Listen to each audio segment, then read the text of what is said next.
এবার আমি যেন বললাম, আল্লাহ রমজান মাসে কেন রোজা দিলেন, রমজান মাসে কেন দিলেন? তো আল্লাহ তাআলা বলেন, আল্লাযী উনজিলা ফীহিল কুরআন, যে মাসে আমি কোরআন নাজিল করেছি। বলেন, যে মাসে আমি কোরআন নাজিল করেছি। রমজান মাসে কেন রোজা রাখবা? যে মাসে আমি কোরআন নাজিল করেছি। আরো সামনে আসো, আরো সামনে আসো, আরো সামনে আসো। কি অসুস্থতা নিয়ে হাসপাতাল থেকে ছুটে আসছে এই মাহফিলটার আয়োজন করার জন্য। বলতে কে মেহনত করবে? হাসপাতাল থেকে আসছে, ওই ক্যারেনা লাগানো আছে, হাসপাতাল থেকে ছুটে আসছে, ব্লাড দিছে আজকে তারে। হাসপাতাল থেকে ডাক্তারকে বইলা মসজিদে চলে আসছে। আল্লাহ তাকে সুস্থতার হায়াত দান। এই ফিকিরটা না। শাহরু রমাদান কোন মাস?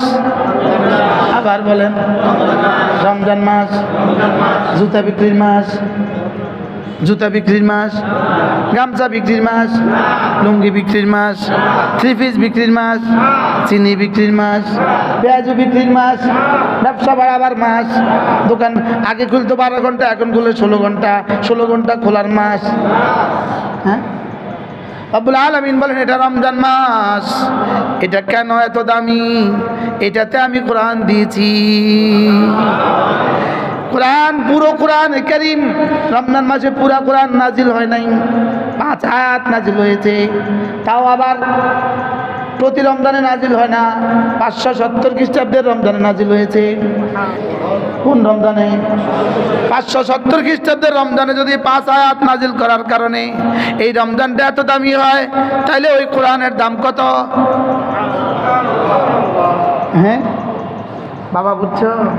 হ্যাঁ, যদি কোরআন নাজিল হওয়ার কারণে ওই মাসটা এত দামি হয়, কোরআন নাজিল হওয়ার কারণে ওই রাতটা যদি এত দামি হয়, কোরআন যে বাচ্চার সিনা, এই বাচ্চার দাম কত? যে বাবা তার ছেলেকে কোরআন পড়িয়েছে, ওই বাবার দাম কত? যে মা তার মেয়েটাকে কোরআন পড়িয়েছে, ওই মার দাম কত? আর যে কোরআনে কারীম পড়ে আর কোরআনে কারীম মতো চলে, তার দাম কত? সুবহানাল্লাহ বলে।